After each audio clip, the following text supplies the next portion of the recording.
So today we're going to talk about management of opiate withdrawal and acute pain in the hospital setting with treating patients with opioid use disorder.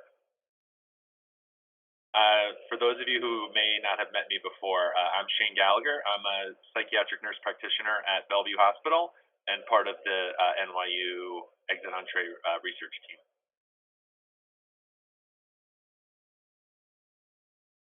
So as usual, the ground rules, please type name, facility, and role in the chat box. We'll be taking attendance for CME credit.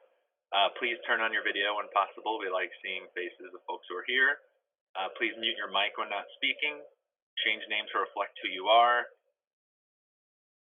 If you would like to talk about cases or have specific questions, please don't include PHI. There are no stupid questions, and we can all teach and learn from one another. So please share ideas, feedback, and so forth.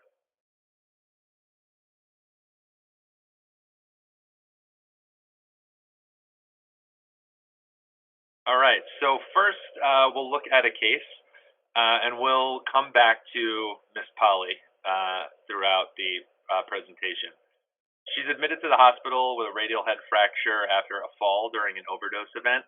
Reports a daily use of 2 grams of IV heroin and 2 pints of vodka daily. The patient is currently agitated, restless, diaphoretic, yawning, and tremulous. The team pages you, the inpatient clinician, to help manage her withdrawal and treat her pain from the fracture. The objectives are to describe and review a validated clinical assessment tool for patients with opioid withdrawal, discuss appropriate pharmacotherapy options for treating opioid withdrawal, describe general approaches to co-managing opioid withdrawal with alcohol and/or benzodiazepine withdrawal, and then discuss acute and perioperative pain management strategies for patients on MAT, or medications for opioid use disorder, MOUD, and will include the benefits of continuing methadone and buprenorphine in this setting. First, opioid withdrawal. So the goal of inpatient withdrawal management, we want to prevent and treat the symptoms of acute opioid withdrawal, keeping patients comfortable. We've talked a bit about how severe opioid withdrawal is often a precipitant for folks wanting to leave the hospital AMA. Engaging patients in developing a rapport. So it's important to discuss specific dosing and goals openly with patients and nursing staff. Do not expect to cure opioid use disorder during the hospital stay. This is an important point. If you're someone that's going to be treating patients with opioid use disorder in the hospital, it can often be an education point kind of across the continuum. I find nurses, physical therapists, and physicians, sometimes, residents or even more senior attendings, there's this kind of fear of giving opioids is going to worsen the patient's addiction. So you'll hear all sorts of drug-seeking, med-seeking type language, when in reality, if someone like Miss Polly, our patient here, has acute pain, it may be appropriate. I mean, of course, you want to optimize non-opioid and non-pharmacologic pain management strategies, but sometimes it may very well be that the patient needs opioids for acute pain. And we'll talk about if the patient is on some form of MOUD for maintenance, it may be appropriate to give a higher dose than you would another patient because of their tolerance. And to the converse here, this point of withholding opioids is not going to cure a patient's addiction. So you're not going to be doing the patient any favors by trying to rapidly detox them and not giving them any opioids. And also, you want to place a referral. So if the patient is not already in a program and on some type of maintenance, MOUD or MAT, if they're interested, linking them so that when they're discharged, they can seamlessly continue. So opioid withdrawal signs and symptoms. So the early symptoms that we see 4 to 12 hours after last dose of opioid are these strong cravings, anxiety. It's often described as patients as their skin's crawling. It's what I encounter quite frequently. Agitation is quite common. Sweating, Mid to late signs, so 8 hours up to a day, insomnia, restlessness, and then these kind of increased lacrimation, so increased tears, runny nose, rhinorrhea, increased sweating, um, pinpoint pupils, yawning. Late signs, this is when the patient feels quite uncomfortable and there may be um, kind of external GI manifestations, vomiting, diarrhea. Um, Autonomic tone is increased with chills, muscle spasms, tremor can give them tachycardia. Um, and the piloerection is quite significant. For those of you who have seen the goose flesh or uh, goosebumps on patients with opioid withdrawal, especially if the patient has arm hair, when I'm teaching folks to use the cows, I say it looks as if you rubbed a giant balloon all over their body because it's quite significant. You'll see the hairs like shooting up to the sky, and the patient, again, will also say it feels like their skin's crawling off, feels like they want to peel their skin off. So protracted withdrawal can last for quite a bit of time. Sleep disturbance, anhedonia, so this decreased mood related to drug craving, or just a change since the opioid system is so intrinsically linked in the pleasure reward pathway. They may have fluctuations in mood there. Emotional lability, so having highs, rapid cycling highs and lows, um, as well as altered sexual function.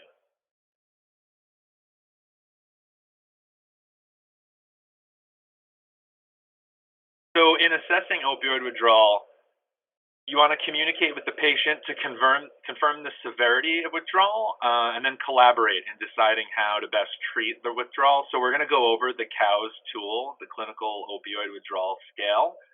It's 11 items, each with a 0 to 4 or 0 to 5 scale. And so the total score, you can see kind of these stratified categories here: mild, moderate, moderately severe, and severe withdrawal. So we'll talk about when we're using Suboxone. You usually see in the guidance from like the FDA, or if you use the SAMHSA tips, that you want your patient to be in mild to moderate withdrawal. So you usually don't start buprenorphine until a patient has reached about an 8 to a 12 on the cows. And we'll look at the difference between subjective and objective symptoms. You really want to focus in on objective symptoms as much as possible.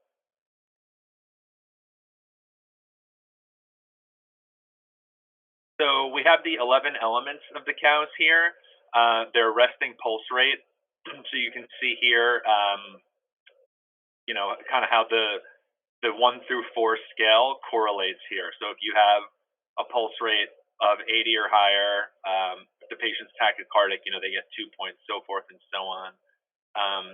And so those kind of cluster into our autonomic symptoms: the pulse rate, sweating, pupil size, tremor. So those would be our objective symptoms. Those are things that patients aren't self-reporting. Whereas things so early opioid withdrawal, it's very common for patients to report things like anxiety, restlessness. So you'll notice when you're scoring those, patients may report severe anxiety. So it may get them 3 or 4 points, but if you're using the cows to assess specifically for a Suboxone induction, you want to wait till you have some more of the objective symptoms.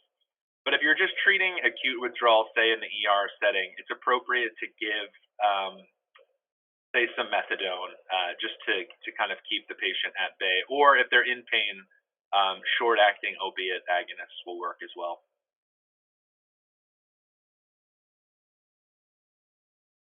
So the first-line treatment for acute withdrawal management, methadone.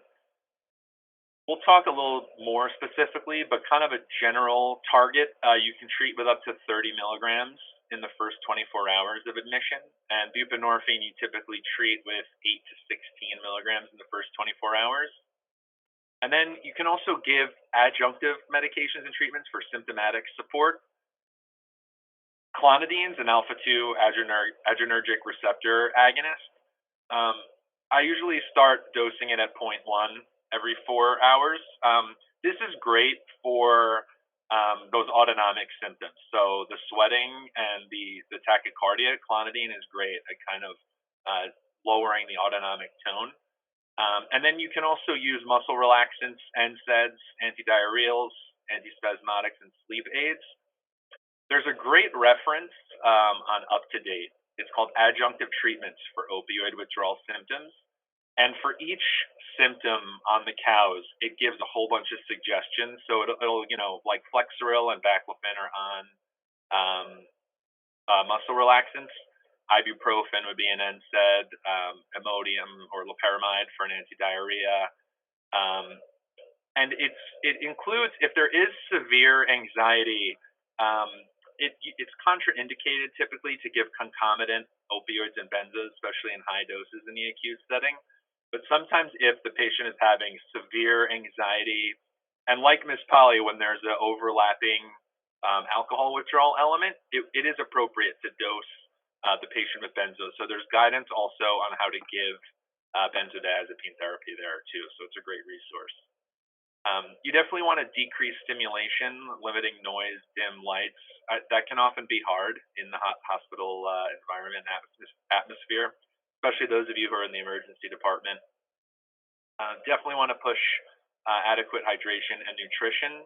As tolerated, it can often be difficult in the early phases, especially if there's the nausea, vomiting element.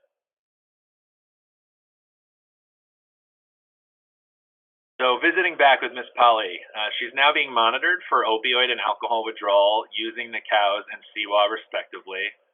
Her cows is 32, so quite high. She's in the severe, more moderately severe category. She reports that she received 5 milligrams of oxycodone in the emergency room, which did little to help her pain. After a discussion about medications for opioid use disorder withdrawal, Ms. Polly is requesting to be treated with methadone, as this has worked well for her in the past. Serial CWA is an active order, but the RN or the nurse has yet to assess her to dose for lorazepam. So, which opioid agonist to choose? Efficacy of symptom resolution between methadone and buprenorphine is equivalent, so the patient preference is paramount. Methadone may be better of an option for patients that are requiring opioid analgesia. There's no concern, excuse me, regarding both precipitated withdrawal and opioid blockade with buprenorphine, since it has such a high affinity, meaning it strongly bonds to the receptor, and it has a low dissociation, meaning it competes with other opioid medications. It's hard to knock off the receptor, which is a benefit. If the patient is using heroin in the community, it prevents them from an overdose. But in the acute setting, morphine and oxycodone aren't going to work as effectively, and you may need to use higher potency opioids like Dilaudid or fentanyl. So for buprenorphine, often used for detox and maintenance, you do want to be aware of and consider precipitated withdrawal. So since buprenorphine, as I said, has a high affinity, it's hard to. So it is a challenge if the patient is on methadone and wants to switch to buprenorphine. Kind of depending on the length of the admission or how much time you have with the patient, it can be a challenge. Methadone's half life is very tricky. It can stay in the body for up to 24 to 96 hours. So folks with decreased hepatorenal clearance or older folks can sometimes hang on to methadone a lot longer. So there are what's called microdosing protocols, where you introduce very small 2 milligrams or even less. Some facilities have 0.5 milligrams of buprenorphine. So this can minimize the risk of precipitated withdrawal with concurrent pain medication.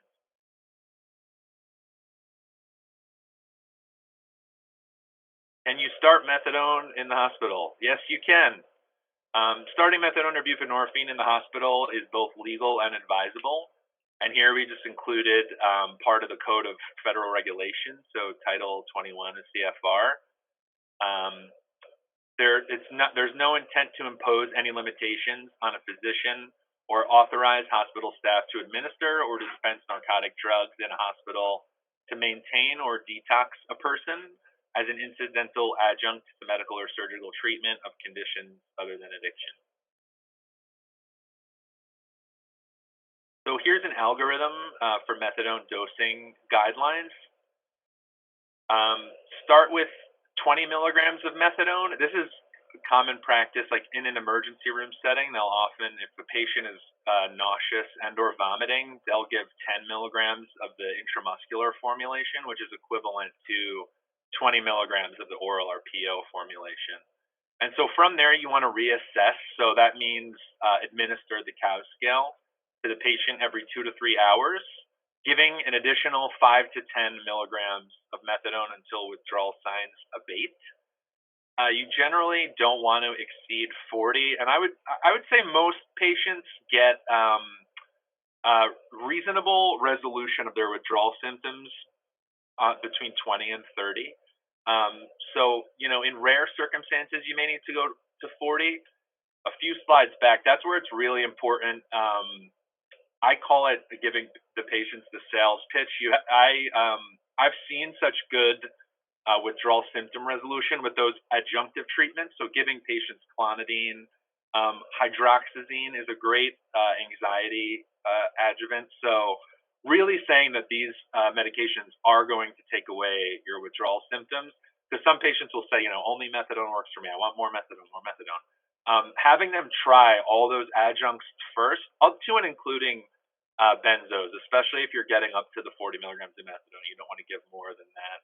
Of course, you're monitoring for central nervous system depression, decreased respiratory rate.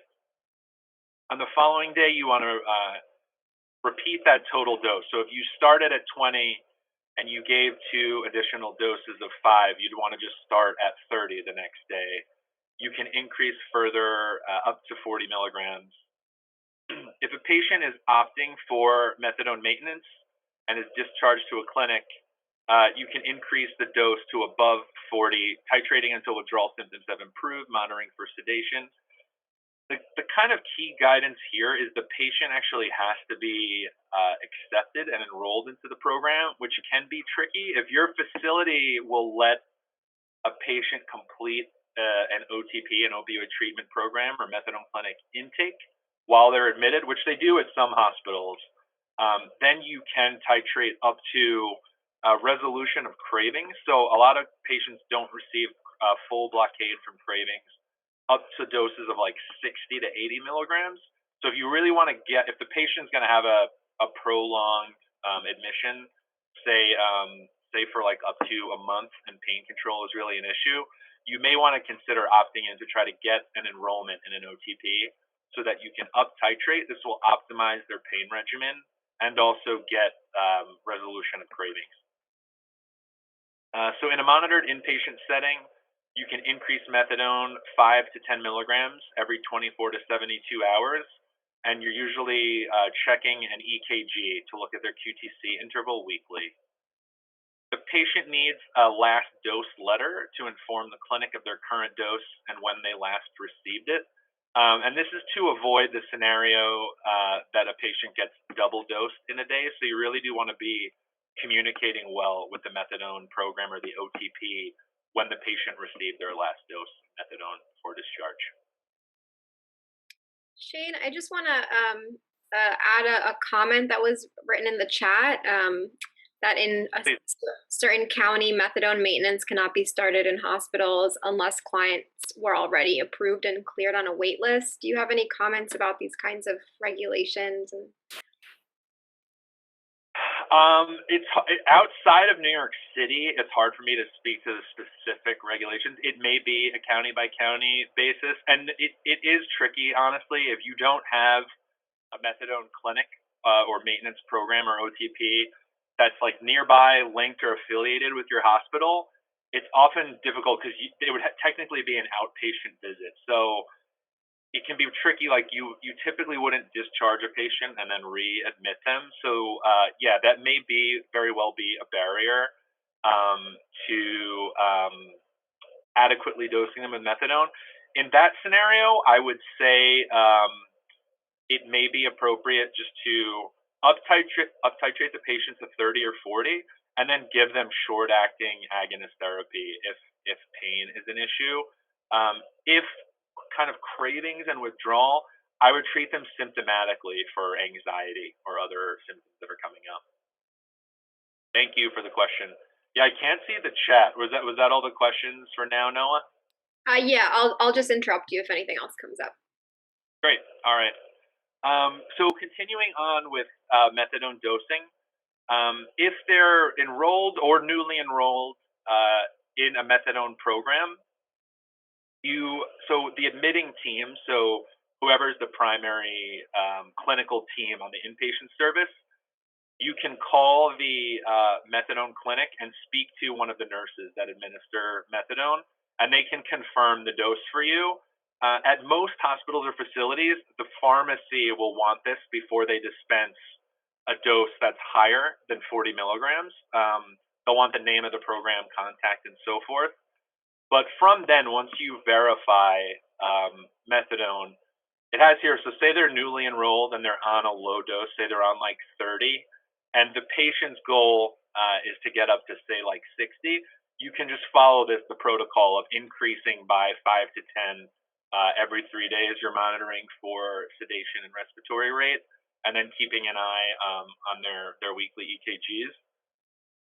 And then alternatively, say a patient was in the process of tapering down at their program, kind of depending on where the dose is, like if they're on a dose, like that blocking dose, they call it, of 80 milligrams or more, you're probably not going to be able to taper them completely while they're in the hospital. That can take months. But if they have gotten down to say 30 or 20, you could try to do a complete taper. But in any case, however you kind of plan it with the patient, you generally want to decrease by 5 to 10 milligrams. It says a day. Sometimes I do every other day, or I just kind of see how the patient's tolerating it. You don't need to prolong the hospital to complete the taper. If they're enrolled in a program, they can complete it there.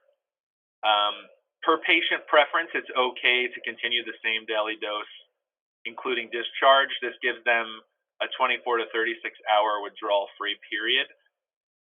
This often will come up, say, if you're discharging your patient, if it's close to the weekend, say you want to discharge your patient on a Saturday and they're not able to get their pickups, meaning their methadone programs will give them a bottle to take home because they're often closed on Sundays. You do want to give them a dose on Saturday to give them a withdrawal-free window.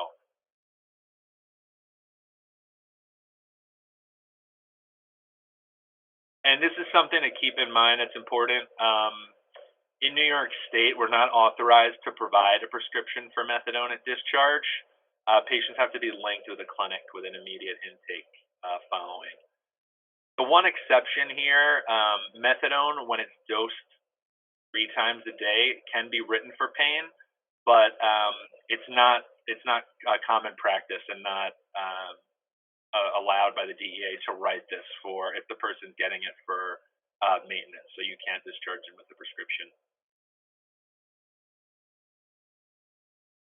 So buprenorphine dosing guidelines. Again, we're educating the patient about the risk for precipitated withdrawal. So it's important to build rapport and really emphasize to your patient, because sometimes when they're first approaching the idea of being in recovery or being on some medication for maintenance, they can see urine drug screens or questioning about drug use patterns as suspicious or judgmental. But I really emphasize when I'm trying to start buprenorphine that it's really just for medical reasons. It's really important that I know if they've used any form of opiate whatsoever in the past 24 hours, and if it's methadone, you want to ask if they've used it in the past couple of days, because I would say for the average person, like even 2 or 3 days after their last methadone dose, it's possible for them to get precipitated withdrawal. So you want to wait. You want to have the patient wait as much as they can tolerate it, to get that COWS to an 8 to 12, again, focusing on the objective symptoms.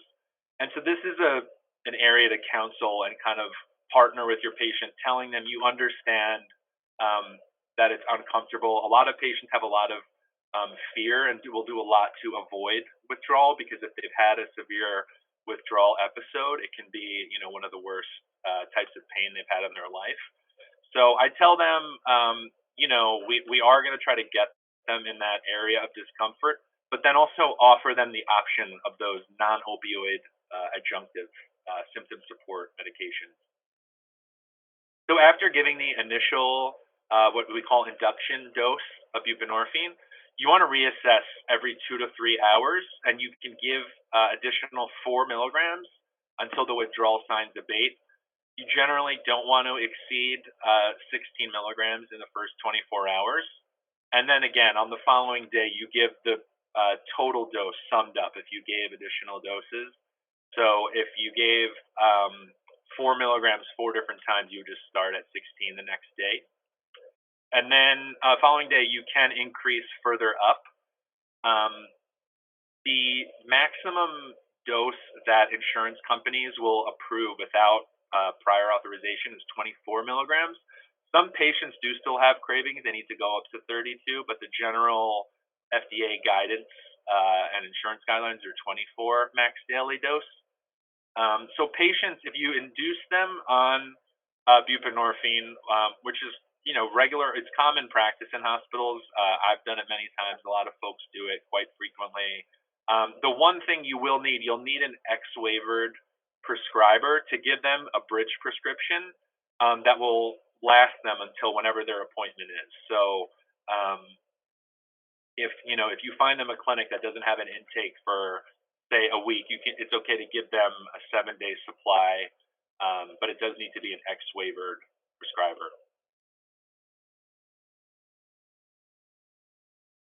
So looping back, Miss Polly got 20 milligrams of methadone and 1 milligram of lorazepam, which she reports helped her symptoms improve, although she thinks she'll need more in order to feel better. She's expressing interest continuing methadone when she's discharged, thinks her old methadone clinic will welcome her back. A note on that, in New York, they generally can keep their enrollment for 30 days if they're admitted to a hospital. So you generally want to call and reach out so that they keep the patient enrolled while they're admitted. They can go past 30 days as long as the hospital contacts them. So she's reassured that she'll be assessed regularly, can be given more methadone until her symptoms improve. She reports anxiety and hand tremors, has elevated blood pressure.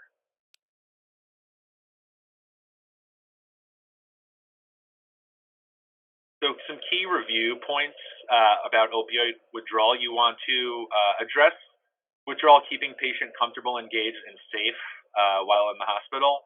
Keep in mind that symptom onset can occur as early as 4 to 6 hours after the last dose. Use withdrawal management as an opportunity to initiate some form of maintenance treatment. Opioid agonist therapies are superior to other treatments and are first line. You want to be continually assessing the patients for signs and symptoms of withdrawal and comfort. Don't be afraid to ask the patients what's worked for them in the past. Offer that medication if appropriate. Then considerations prior to discharge. So for patients on methadone, we went over this, the last dose letter. So you want to just keep a line of communication open with the opioid treatment program, OTP or methadone clinic. And then the discharge case manager or social worker and patient may need to arrange for some home doses of methadone with OTP if they're unable to get to the OTP on days after the discharge. Patients on buprenorphine, you want to communicate with an outpatient prescriber about the plan and any potential acute opioids for pain that may be prescribed, and then provide that bridge prescription to cover them until the appointment. Shane, there's a question in the chat from Javier Garcia asking if you give an adjunctive medication before Suboxone, if that won't decrease the COWS score. Yes, no, so that's a really good question. So say say you're going to do a Suboxone induction in the hospital, you're weaning them off like a post-operative oxycodone. So say from their last dose, usually you wait after oxycodone or morphine, you're going to wait, I would say at least 12 hours. Some folks do 8, but I would say in the 12 to 24-hour window. But that's a great point. You don't want to hit the gas pedal right away on the adjunctive medications because it will mask those objective symptoms of the cows that we're looking for. But when they're starting to approach like, mild levels of discomfort, anxiety, so forth, that's when I offer the medications just to help them reach a little bit longer. Because sometimes if you finish the dose and the patient, like 2-3 hours after is like, I need something now, that's when I would offer them some adjunctive. Even though it will mask things, it'll at least get you into the window where you can wait, 8 to 12 or more hours. A strategy that some folks will use is like often if I was doing an induction, I would have the primary team give the last dose of short acting opiate pain reliever at like 10 or 11 at night. Give the patient like some Benadryl, trazodone, something to help them sleep. And then when they wake up first thing in the morning, they're usually in some level of withdrawal. So then that's a good opportunity to induce them. Because if you're waiting throughout the day, the patient's not super stimulated and just kind of like hanging out waiting for withdrawal, it can be more uncomfortable. So if you do have the opportunity or that window to stop the dose around midnight, around bedtime, give them something to help them sleep, release some anxiety, and then when they're awake, induce them. Good question. Thank you. So what if your patient is withdrawing from multiple substances? This is our scenario with Miss Polly. So opioid with co-occurring alcohol or benzodiazepine withdrawal. Some principles there. So the signs and symptoms are often overlapping. So those autonomic symptoms, tremor, tachycardia, anxiety, restlessness, they're present in both. And if the patient is simultaneously withdrawing from both, you get that kind of additive effect where they're superimposed on one another. This can make it a challenge to perform the opioid and alcohol benzo withdrawal scales simultaneously and really kind of target what symptoms you should be medicating. The signs and symptoms that are more pathognomonic for opioids are the cholinergic signs of, increased lacrimation, runny nose, rhinorrhea, and diarrhea. So those are the ones you want to be targeting with opioid medications.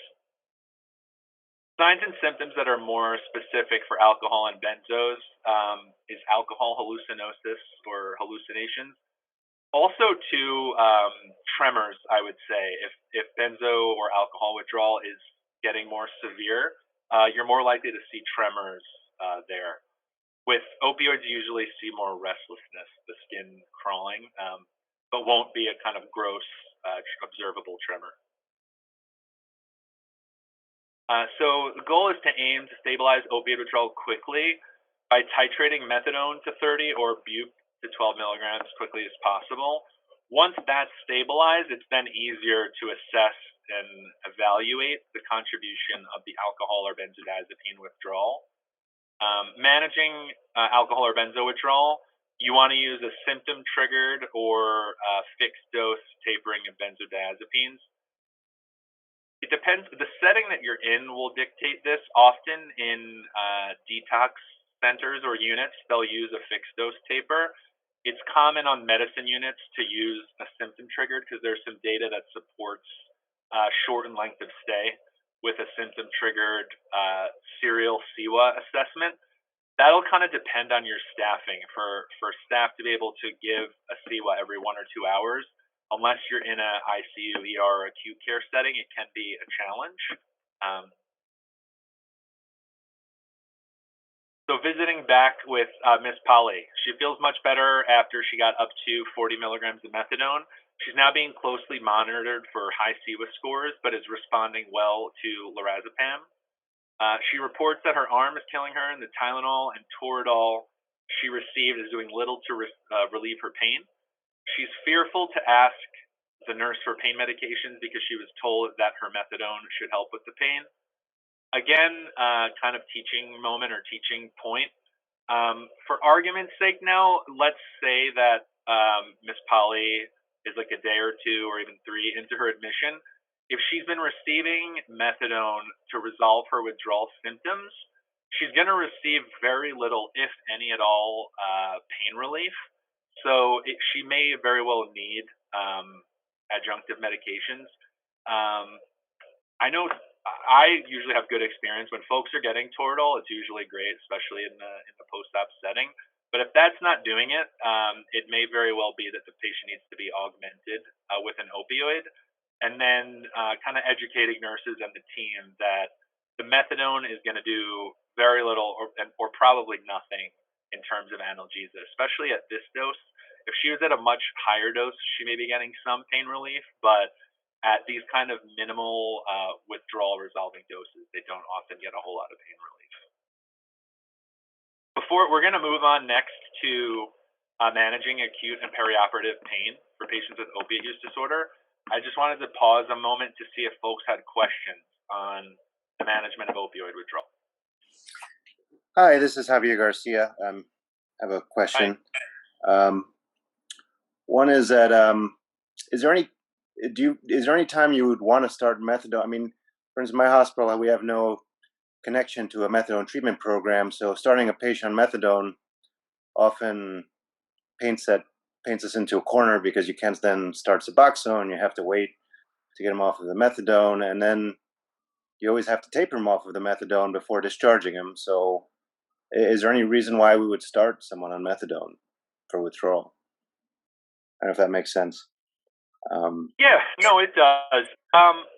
I mean, the one scenario, if the patient has been on methadone before and they're just very set on wanting to be on methadone maintenance.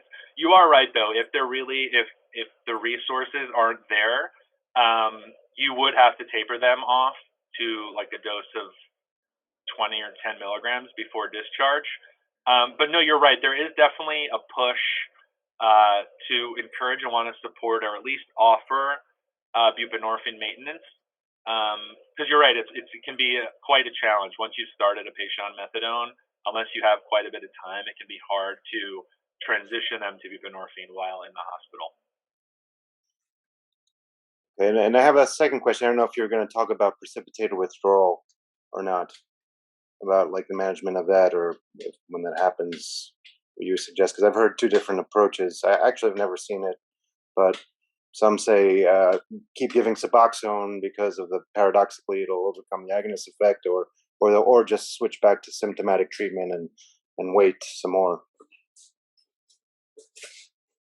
Yeah, I mean the guidance is to, like, it's what you said. You paradoxically give more Suboxone. It can be a challenge because patients often, when they have that adverse reaction to it, they don't want to take anymore because they're like, "Are you kidding me? Why would I take more of this medication?" But the couple times I've seen it, it's been with folks who had reduced clearance, and we started them too soon on methadone. And I mean, in these cases, we even waited days, but like I said, methadone can just kind of linger. And I've had success just revving people up. Sometimes I've gone even as high as 24, sometimes 16. They still feel a little withdrawal, but if I've gone up to 24, they've had resolution of symptoms. Also, in that scenario, I would do symptom support up to and including benzos. I don't know if anyone else in the audience has seen or managed precipitated withdrawal, wants to weigh in or comment. I was just going to say that I've seen now with people using fentanyl that the rules have changed and it's very difficult. And I had one patient where I started giving them Suboxone. The cow scores went down; they were doing better. And then I give a little bit more and a little bit more, and then they got worse again. And they had fentanyl, because fentanyl it just binds so tightly, it makes it much more complicated. So just you might want to, and we don't have instant fentanyls, but you may want to consider sending out so you know the nature of the beast. So I was just I thought. Yeah, no, that's a good point, especially because I work in a clinic now where we prescribe a lot of Suboxone, and folks who are opioid abstinent and using cocaine or crack cocaine, that supply has fentanyl in it so frequently. So when we've been doing fentanyl screens, they've been testing positive for that while opioid abstinent. So it is a consideration. You want to do a kind of comprehensive drug use assessment with it in mind that there may be fentanyl in their system. So that's a good point.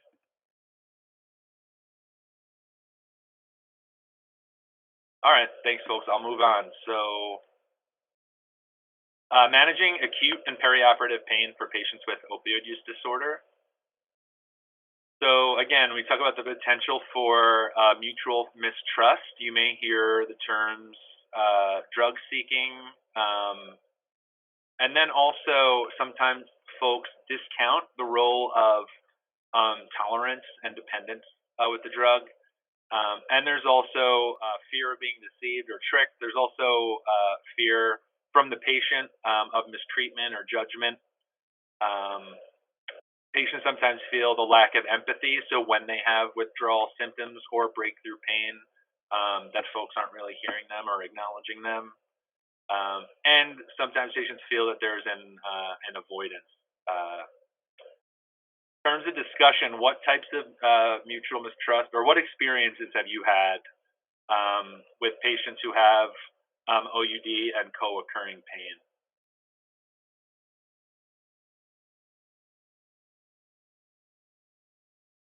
Has this been a challenge for anybody?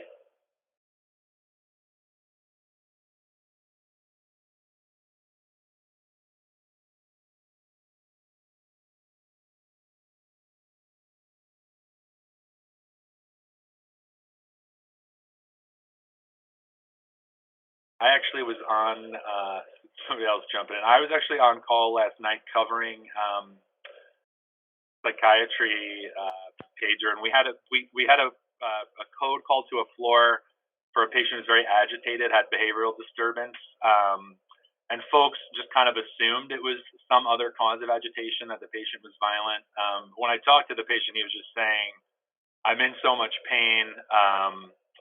He was on methadone maintenance. Have you been getting oxycodone? And he was like, people are telling me I'm on 5 of oxycodone Q6. I'm on methadone. I shouldn't have pain. So there was this kind of discussion that I had to have, that by withholding opioids, not only was he suffering in pain, it was definitely driving his agitation. He felt very little incentive to want to cooperate or collaborate with the team because there was this perception of, you shouldn't have pain. You're on opioids. So it's just something to consider, just kind of the upregulated opiate tolerance that folks have. Can I make a comment? Sorry. Sure. Yeah. Go ahead. Ken Harrison, really. Yeah, I think that probably what many of us experience and what the sort of fear, what leads to this sort of mistrust, is this idea that the patient is asking for more and more opioids. And I'm not necessarily talking about really an opioid use disorder patient, but a patient in pain. And typically wanting more and more Dilaudid, and then we listen to them, give them that, and then they are like completely zonked out. And so the suspicion, I think, is that what they're not just seeking pain relief, but they're seeking sort of euphoria. And I think that's the fear that people have with withholding opioids. No, that's a good point. I mean, on the flip side, there are legitimate kind of clinical concerns. Like in the post-operative setting, you definitely don't want to induce an ileus with a patient. And to your point, Ken, with respiratory suppression or what we would call like chemical coping, if the patient is trying to completely sedate themselves, that's definitely another conversation. And that can be if you do have folks who specialize in addiction or folks from psychiatry who are used to working with this population. I find that patients like that, I find it good to have a conversation about expectations of pain, that they will not completely have no pain. And there are other strategies that they can kind of employ other than rapid escalation of dosing. So that is a good point about kind of how to negotiate and manage expectations through rapport. So why won't maintenance for OUD treat their pain? So analgesic effects for bup and methadone last 4 to 8 hours. So they they do give kind of a more fleeting pain relief compared to the suppression of withdrawal, which can last 24 to 48 hours. And that's why both the medications are in daily dosing. Cross tolerance to different classes of opioids can require higher dosing. The phenomenon of opioid hyperalgesia, so folks who are on maintenance or are regularly using illicit opioids in the community, they can have an increase in pain sensitivity and a very robust response to pain in the absence of adequate opioids in their system. Patients who are physically dependent on opioids have an opioid debt if they're not receiving the typical amount that they're used to. And so again, this debt, so to speak, must be managed before they're going to get any pain relief or analgesic effect. So back to Ms. Polly. She reports that the 5 to 15 oxycodone as ordered is not touching her pain. She's fearful that her team will think she's trying to get high if she asks for more. She's no longer having cravings, that's good, or withdrawal symptoms, currently receiving 60. So she's getting very close to that blocking dose where over 95% of the opioid receptors are saturated at this point. The consulting surgeon, excuse me, recommended ibuprofen for additional pain control, which makes the patient burst into tears. She admits that she has used in the hospital before to treat pain, and she wishes she had brought something in with her at this time. I mean, 2 quick points here, so I want to keep it moving in the interest of time.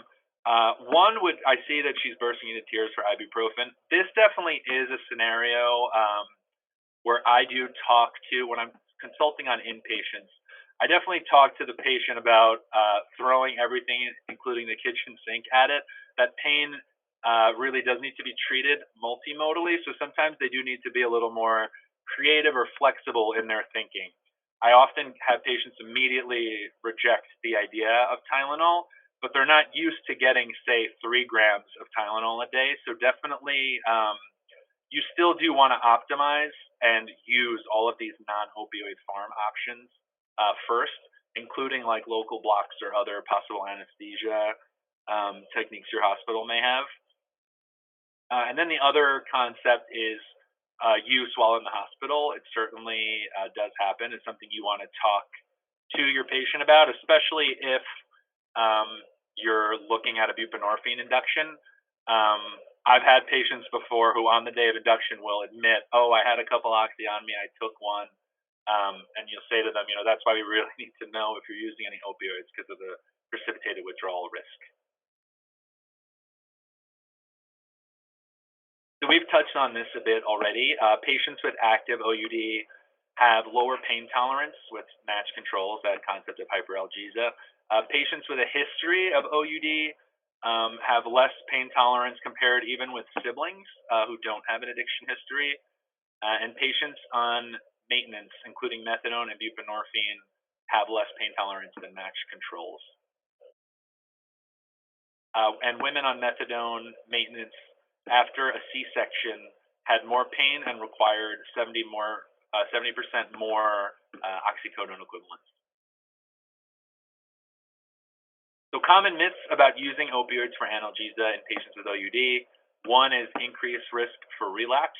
There's no evidence that treating acute pain with opioids increases the risk for relapse. It's quite the opposite. Inadequate pain control can be a trigger for relapse. That was the remark that Ms. Polly just made about, I wish I had something so that I could use. And it's often associated with bad outcomes. If home doses of methadone or buprenorphine are adequate for pain control, so we've mentioned this quite a bit, just to reiterate, that opioid debt, or that they're not going to receive analgesia from their maintenance medications. Buprenorphine in acute pain, it was previously thought that patients who are on bup would be unable to obtain adequate pain relief due to the high affinity of medication for the mu receptor. Subsequent studies have shown that while on buprenorphine, they can achieve pain control with short-acting opiate agonists, preferably those with high intrinsic activity at the mu receptor, such as morphine, fentanyl, or hydromorphone. In my personal experience, the latter two I tend to see have a better effect. Morphine sometimes has to be dosed very high to kind of achieve that effect while they're on buprenorphine.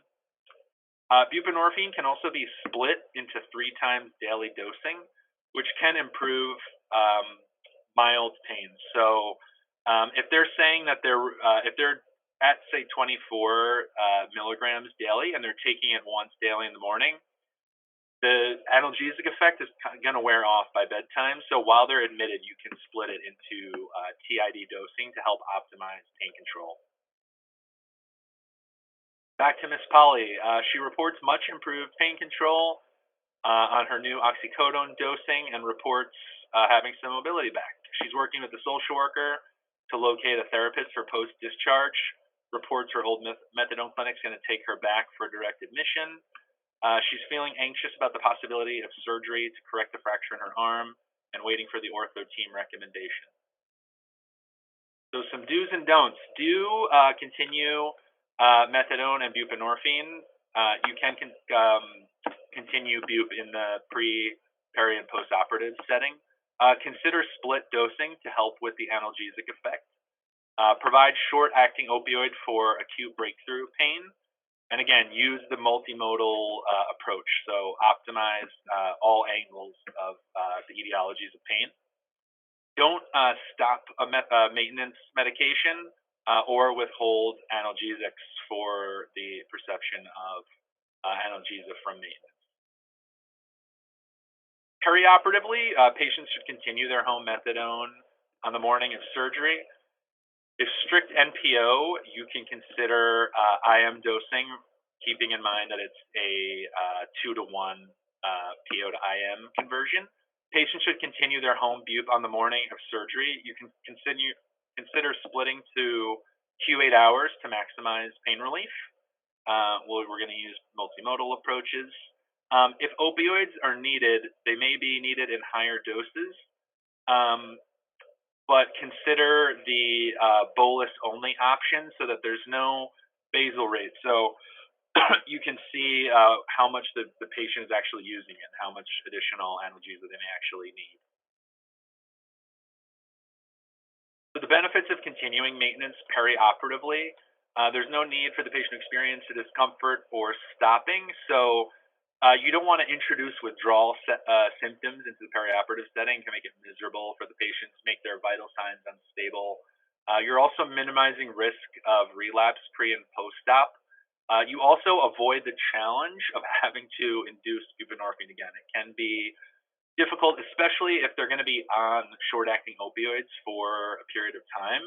It's going to make it difficult, if not impossible, to restart the buprenorphine, so it's easier to just keep them on it. If buprenorphine is discontinued perioperatively, it does happen, do give long-acting opioids to replace the opioid debt. Resume it as soon as possible, ideally during hospitalization. Communicate with the outpatient team about the plan to resume, and be mindful of precipitated withdrawal risk. Don't stop unless you specifically had instructions from another provider. And don't withhold breakthrough acute pain analgesics. What about my pain doc? So literature shows that patients on buprenorphine are able to obtain adequate analgesia. That being said, it is a challenge. Patients with OUD may need higher dosages of opioids for adequate pain management. That's what we've kind of talked about quite a bit. With appropriate treatment, patients have equivalent pain control and clinical outcomes as compared to patients without OUD. Inadequate management of acute pain in patients with OUD can lead to patients leaving addiction treatments. This is what we talked about. The pain can often be a relapse trigger more so than giving short-acting opioids would be. Back to Ms. Polly again. She required some IV pain meds post-op after the oral were not controlling her pain. She's now doing well on a lower dose. She and her team have worked out a taper plan. Great. She was discharged with 2 days of oral pain medication, so a very short course that lasts her to her surgery follow-up. She reviewed discharge plan with her team and is being discharged with her last dose letter so that she continue her methadone clinic. Also, they gave her a Narcan rescue kit, Gold Star. If your hospital has access to those, they should definitely be given and educated on. So the key points here. So address the primary and surgery teams, continue maintenance, maximize non-opioid and non-pharm tools, provide the acute pain relief and treat it aggressively, communicate with discharge providers. And then this is just an overall summary of our review of cows, our review of maintenance. Hospital is a great opportunity to initiate MOUD if patients aren't on it already. How patients will often need additional and higher doses of opioids, and continue, if at all possible, buprenorphine and methadone in the perioperative setting. Have some acknowledgments. I know we're short on time. I will let Noah and Adetayo just discuss the survey and the CMEs. If folks want to put questions in the chat too, we'll take a peek simultaneously there. Adetayo, why don't you talk about the CMEs first? Right, sure. So please, I just left the link for the CME in the chat. Please try and get to it before tomorrow because the link expires in less than 24 hours. Thank you. And then we have this survey. It's the same survey. If you've attended previous lectures or gotten emails from us, it's the same exact survey as before. But if you have not completed a survey yet, we have this short survey. It takes about 15 to 20 minutes. And we would send you $25 once you complete it. One thing to note is that the survey is anonymous. We don't know if you completed it unless you email us to tell us. So if you complete it and you'd like to claim your gift card, just email hbotstudy@nyulangone.org to let us know that you completed it. So that's HBOT. It stands for Hospital-Based Opioid Treatment Study at nyulangone.org. And then Shane, do you want to just go to the next slide, which has the QR codes? So the survey is hospital specific. So each hospital has their own link. If you're not affiliated with one of these hospitals, please don't take the survey. Adetayo also put hyperlinks in the chat if you'd rather use that. It's the same survey as the QR code. This will be the last time that we show the survey. It'll be over after today. If you have any questions, let us know. And if you put that, the reason we ask for your email in the chat is so that we can send out the slides and the recording after. So as long as you entered your email in the chat, we will be sending out a YouTube link with the recording and a PDF of the slides after the lecture. Thank you all for joining. We'll leave this up for another minute. I know it's after 1, but we'll just keep this open for another minute if people want to access it. And if not, feel free to log off and have a great day. Thank you. Thanks, everyone, and thank you, Shane, for presenting. See you back in 2 weeks.